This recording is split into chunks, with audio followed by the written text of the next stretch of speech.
स्वातंत्र्य दिनाच्या दिनानिमित्त सर्वांना खूप खूप शुभेच्छा देतो।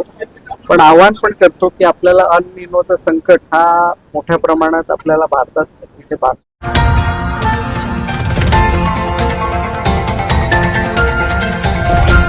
आज है 15 अगस्त और आज जो है देश आजाद हुआ था। पूरे 80 वर्ष हो गए हैं जो देश आजाद हुआ है। और आज जो है गोंदिया के मुख्यालय में पालक मंत्री इंद्रनील नाइक के द्वारा जो है ध्वजारोहण किया गया। और आप देख रहे हो न्यूज प्रभात मीडिया और मैं हूं आपके साथ महेंद्र लीलारे। पूरे 80 वर्ष हो गए जो है देश आजाद हुए और आप देख सकते हो ये गोंदिया का मुख्यालय है। यहाँ हर बार 26 जनवरी हो 15 अगस्त हो ध्वजारोहण होते रहता है। आज भी 15 अगस्त के दिन जो पालक मंत्री इंद्रनील नाइक के हस्ते जो है ध्वजारोहण किया गया है। और जो जिन्होंने उत्कृष्ट कार्य किए हैं उनको जो है स्वागत सत्कार किया गया है, उनको प्रमाण पत्र दिया गया है और कुछ घोषणा भी पालक मंत्री द्वारा की गई है। उस आजादी के समय काफी लड़ाई है, देशभक्तों ने लड़ी है, कई देशभक्त जो है कुर्बान हुए तब जाकर जो है इस भारत देश को आजादी मिली है। काफी सारा पुराना इतिहास अगर दोहराना चाहूंगा तो काफी बड़ा इतिहास इसका बताया जा रहा है, क्योंकि कई जवान है, कई जो देश के युवक है, कई जो देश के वासी है वो शहीद हुए तब जाकर जो है देश को आजादी हुई है। और आज 15 अगस्त का त्योहार जो है पूरे गोंदिया जिले में नहीं, पूरे महाराष्ट्र में नहीं, पूरे देश में जो है धूमधाम से 15 अगस्त को जो है ध्वजारोहण करते हैं। भारतीय शिल्पकार डॉक्टर बाबासाहेब आंबेडकर यांना वंदन करतो। या पवित्र भारत देशातील सर्व महामानवांना वंदन करतो। आज भारताचा 80वा स्वातंत्र्य दिन जिल्ह्यातील स्वातंत्र्य सेनानी, लोकप्रतिनिधी, माजी ज्येष्ठ नागरिक, अधिकारी, कर्मचारी, बांधव, विद्यार्थी आणि माझ्या सर्व गोंदिया जिल्ह्यातील बंधू भगिनींनो आणि सर्व माझे युवा मित्रांनो, भारताच्या 80व्या स्वातंत्र्य दिनाच्या आपल्या सर्वांना मनपूर्वक हार्दिक शुभेच्छा। आजचा दिवस आपल्या सर्वांसाठी अभिमानाचा आणि प्रेरणाचा दिवस आहे। देशाला स्वतंत्रता मिळवून देण्यासाठी आपल्या स्वातंत्र्य सेनानी आणि असंख्य देशभक्तांनी ब्रिटिश सत्तेविरुद्ध संघर्ष केला, अनेकांना देशासाठी आपला प्राणाची आहुती दिली। त्यांच्या त्यागामुळे आपण आज स्वतंत्रचा आनंद घेत आहोत। या सर्व महान स्वातंत्र्य सेनानींचा आणि त्यांच्या कुटुंबियांचा आजचा दिवस मी मनपूर्वक नमन करतो। महाराष्ट्रात महायुती सरकारच्या मार्गदर्शनाखाली आपल्या सर्वांनाच माहिती आहे विकासाला गती देण्यासाठी आणि विविध योजना या सर्वसामान्य नागरिक, शेतकरी, महिला, युवक, ज्येष्ठ नागरिक, आदिवासी, अनुसूचित जाती आणि समाजातील प्रत्येक घटकाला विकासासाठी शासन विविध योजना राबवत आहे आणि गोंदिया जिल्हा याचा विकासासाठी पालकमंत्री म्हणून मी कटिबद्ध आहे। जिल्हा नियोजन समितीच्या बैठकीत सन 2026-27 साठी जिल्हा वार्षिक योजनेअंतर्गत 438 कोटी 25 लक्ष रुपयांची तरतूद करण्यात आलेली आहे। यामध्ये सर्वसाधारण योजनेसाठी 324 कोटी रुपये, अनुसूचित जाती उपाय योजनेसाठी 45 कोटी रुपये, तर आदिवासी उपयोजना आणि आदिवासी उपाययोजना क्षेत्राबाहेरील योजनेसाठी एकूण 70 कोटी 25 लक्ष रुपये मंजूर करण्यात आलेले आहेत। हा निधी जिल्ह्यातील बालकांपासून युवक, युवती, महिला, ज्येष्ठ नागरिक, अल्पसंख्याक आणि समाजातील सर्व घटकांना सर्वांगीण विकासासाठी वापरण्यात येईल अशी ग्वाही मी आपल्या सर्वांच्या साक्षीने देतो। शेतकऱ्यांसाठी शासनाने पुण्यश्लोक अहिल्यादेवी होळकर शेतकरी कर्जमाफी योजना जाहीर केलेली आहे। या योजनेमुळे गोंदिया जिल्ह्यातील जवळपास 30,000 शेतकऱ्यांना दिलासा मिळणार आहे। यापैकी 12,679 लाभार्थी शेतकऱ्यांच्या खात्यात 75 कोटी 74 लक्ष 73,522 रुपये पहिला हप्ता थेट जमा करण्यात आलेला आहे। अनेक शेतकऱ्यांना कर्जाच्या ओझ्यातून दिलासा मिळालेला आहे। ही निश्चितच आनंदाची बाब आहे। तसेच केंद्र शासनाने पंतप्रधान किसान सन्मान निधी आणि राज्य शासनाचा नमो शेतकरी महासन्मान निधी योजनेचा लाभ ही जिल्ह्यातील शेतकऱ्यांना थेट त्यांच्या बँक खात्यात जमा होऊन मिळत आहे. हे एक आनंदाची बाब आहे. खरीप हंगामा 2026-27 मध्ये भात पिकांसाठी आणि अल निनोच्या संभाव्य परिणामांच्या पार्श्वभूमीवर शेतकऱ्यांनी सुधारित तंत्रज्ञानाचा वापर करून यासाठी कृषी विभागामार्फत 27 विविध मोहीम राबवण्यात आलेल्या आहेत. यावर्षी जिल्ह्यात 74,613 हेक्टर क्षेत्रावर भात लागवडीचे नियोजन करण्यात आले असून त्यानुसार लागवडीचे काम सुरू आहे. तसेच विकसित भारत रोजगार व आजीविका हमी अभियान ग्रामीण अर्थात VD रामजी योजनेचे अंतर्गत फळबाग लागवडीचं 1,500 हेक्टर उद्दिष्ट ठरवण्यात आलेले असून त्यानुसार काम सुरू आहे.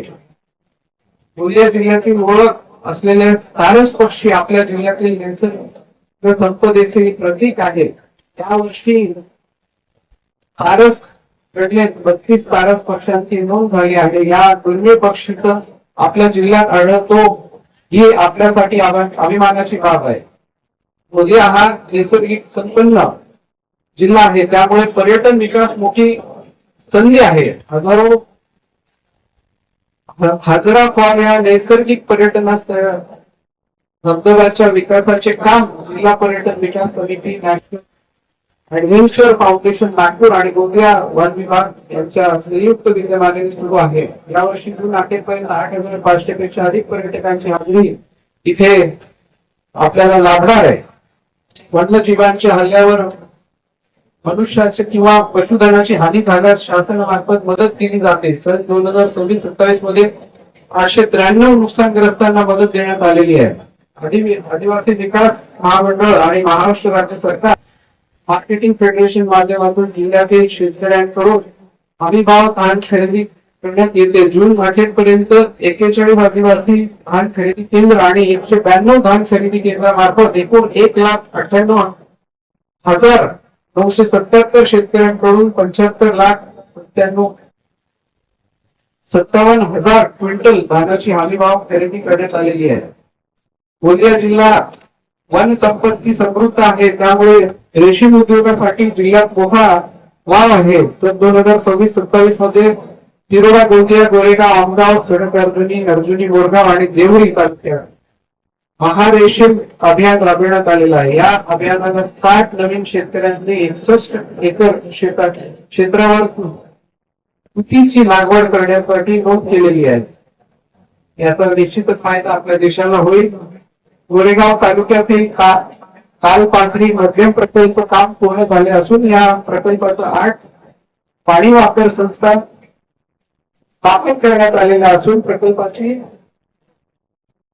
क्षमता 8.61 दशलक्ष घनमीटर असून प्रकल्पीय सिंचन क्षमता 2019 हेक्टर आहे.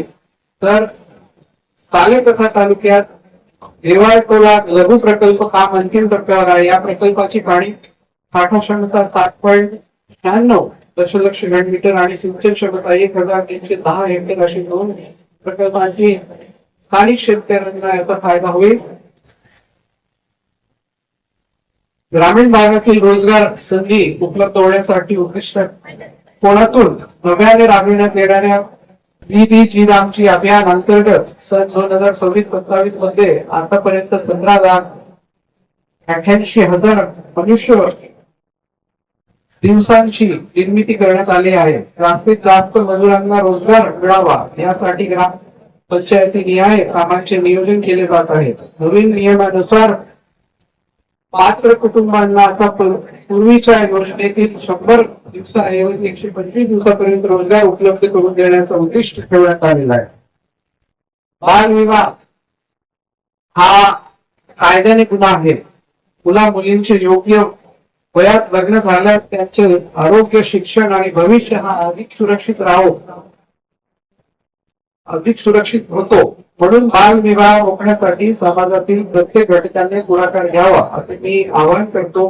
की एखाद्या बालकाला जर मदतीची गरज असेल चाइल्ड हेल्पलाईन नंबर 1098 म्हणजे 1098 हा टोल फ्री क्रमांकावर संपर्क साधावा. ही सेवा 24 तास उपलब्ध आहे. समृद्धी महामार्गाचा विस्तार ही फार आनंदाची गोष्ट आहे की याचा विस्तार हा गोंदिया जिल्ह्यासह आपल्याला गडचिरोली पर्यंत त्याचा विस्तार बघायला मिळणार आहे आणि त्याला मोठ्या प्रमाणात विकासासह उद्योगाला आणि रोजगाराला पण चालना मिळणार आहे. गोंदिया पोलीसच्या वतीने दादा लोरा खिडकी आणि एक हात मदतीचा या उपक्रमांतर्गत दुर्गम आणि जंगल भागातील नागरिकांपर्यंत शासनाच्या विविध योजना पोहोचविण्याचे काम सुरू आहे. मागील वर्षभरात या उपक्रमाला 3,67,057 नागरिकांमधील विश्वास लाभार्थ्यांचा विविध योजनेत आणि उपक्रमामध्ये लाभ घेतला आहे. स्वर्गीय माजी मुख्यमंत्री सुधाकररावजी नाईक सर यांनी महाराष्ट्रातील जलसंधारण क्षेत्रात महत्वपूर्ण योगदान दिलेलं आहे. आणि मला नुकतंच महाराष्ट्र शासनाचं इथे मी आभार व्यक्त करतो की त्यांचं 21 ऑगस्ट रोजी जयंती आणि तो त्यांच्या जयंतीच्या दिवशी जलसंधारण दिन साजरा करण्याचा निर्णय हा महाराष्ट्र शासनाने इथे घेतलेला आहे. आणि महाराष्ट्र जलसंधारण क्षेत्रातील महत्वपूर्ण योगदान हा भूजल पुनर्भरणी तसेच लघु जलसंधारणाच्या कामांना प्रत्येक प्रोत्साहन दिले. त्या जलसंधारणाचा उल्लेखनीय कामगिरी त्यांच्या जन्मदिन म्हणजे 21 ऑगस्ट याचाच उल्लेख केलं की याला आपल्याला चांगल्या रीतीने इथे साजरा करता येईल आणि जलसंधारणाचं महत्व हा प्रत्येक व्यक्तीला प्रत्येक गावाला आणि प्रत्येक पूर्ण क्षेत्राला त्याचा फायदा होईल. कारण की आपण जर पाणी अडवा पाणी जिरवा तर नारा दिवा देतो आणि त्याचं काम करतोय तेव्हा माझं मत आहे की आपण पाण्याची पातळी जर वाढवली तर निश्चितपणे जर भविष्यात आपल्याला पाण्याचं संकट येणार आहे तो संकट आपल्याला टाळता येईल. तिथे सबका साथ सबका विकास सबका विश्वास या भावनेतून जिल्ह्यातील प्रत्येक नागरिकांचा विकास झाला पाहिजे हा आपला संकल्प आहे. आपण सर्वांनी एकत्र येऊया आणि गोंदिया जिल्हा हा सर्वसमावेश सर्व विकसित आणि सर्वांना घेऊन चालणारा जिल्हा म्हणून याची ओळख आपल्याला दाखवायची आहे. पुन्हा एकदा आपल्या सर्वांना स्वातंत्र्य दिनाच्या मनपूर्वक शुभेच्छा. जय हिंद जय महाराष्ट्र वंदे मातरम. अब आपकी समस्या तूफान की तरह सरकार तक न्यूज़ प्रभात मीडिया